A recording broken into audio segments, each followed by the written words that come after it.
Imagine this. It's the year 64 AD, and the heart of the Roman Empire, the city of Rome, is engulfed in an apocalyptic firestorm. For 6 terrifying days, flames consume the city. Temples crumble, shops vanish, and homes collapse under the roaring inferno. A billion whispers fill the air. One name dominates them all: Nero.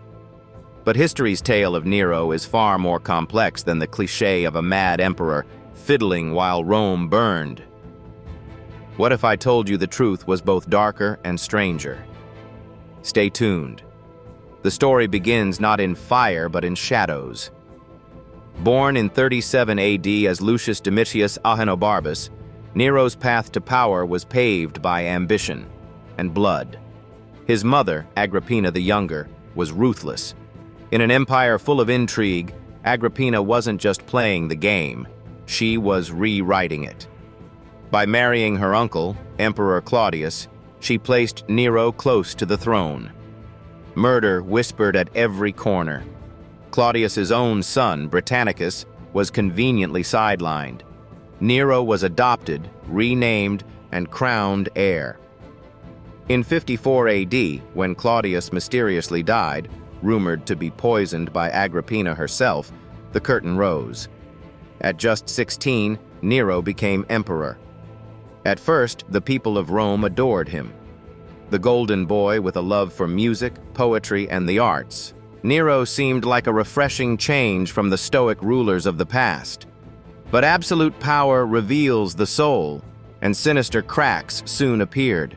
For one, the bond between Nero and his overbearing mother, Agrippina, disintegrated into a terrifying power struggle. Agrippina wanted to be the puppeteer, Nero, the master of his own destiny. Their battle of wills escalated into whispers of treason and a chilling ultimatum. One of them had to go. In 59 AD, Nero struck.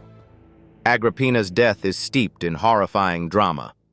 First, a shipwreck was staged to drown her, but Agrippina swam to safety. So Nero sent assassins to finish the job. The matriarch who maneuvered her son into power was now gone, silenced by his very hand. As Nero drifted further into paranoia and decadence, whispers of rebellion and betrayal grew louder. And then, 64 AD, the Great Fire of Rome. It began in the tightly packed districts where the poor lived, quickly spreading through the city. Ancient Roman records describe the flames as so intense they seemed to roar like wild beasts. But this wasn't just a natural disaster. Shadows danced in the light of the flames, shadows of conspiracy, of whispers about an emperor. The poet Tacitus writes that Nero watched from a safe distance, while some claimed he sang a mournful song about the burning of Troy. Others, however, accuse him of something much darker, starting the fire himself. These accusations ignited, well, like wildfire. Why would Nero burn his own city? Some say it was madness, but others point to a calculated ambition. He planned to rebuild Rome in his own image, with grander streets and a magnificent palace known as the Domus Aurea, the Golden House. In this glittering labyrinth of gold leaf walls and mosaics, Nero could rule as the godlike figure he envisioned himself to be. Whether he started the fire or not, suspicion hung heavy over him. To silence the rumor mill, he needed a scapegoat. Choosing one would alter history forever. Enter an emerging religious sect, Christians. To the Roman elite, they were odd and feared outsiders with strange customs. Nero accused them of starting the fire. What followed was among the first significant persecutions of Christians. Ancient documents recall horrifying executions. Believers were crucified, burned alive as human torches, and torn apart by wild animals. Nero's brutality shocked even his contemporaries. But did he succeed in deflecting guilt? History suggests otherwise. The whispers never quieted, and Nero's paranoia deepened. By the late 60s AD, the empire was crumbling under the weight of rebellions and unrest, from Judea to Gaul. The Senate turned against him. Isolated and facing certain death, Nero fled Rome in the dead of night. And now we come to perhaps the most poignant twist of his tragic life. He took refuge in a villa, awaiting his executioners.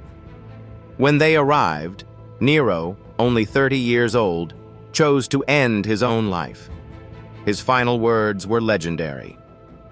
"What an artist dies in me." And yet, Nero's death wasn't the end. The legend of Nero became immortal. Tales of his ghost haunting Rome endured, and many across the empire claimed Nero never truly died. From paintings to operas, history's relationship with Nero evolved, less a cautionary tale, more a saga of ultimate rise and fall. Over 2,000 years later, we still argue, was Nero a monster driven by a lust for power, or a misunderstood artist whose pursuit of grandeur exceeded his grasp? When the flames consumed Rome, they not only reduced buildings to ashes, but also marked a turning point in the empire's identity, reshaping its future, and that of the world. That fire wasn't the end. It was the beginning of a narrative that has lingered in human memory, haunting us with its unanswered questions. So when you think of Nero, picture not just the stereotype of a mad fiddler amidst fire, but a complex cacophony of ambition, destruction, art, and tragedy.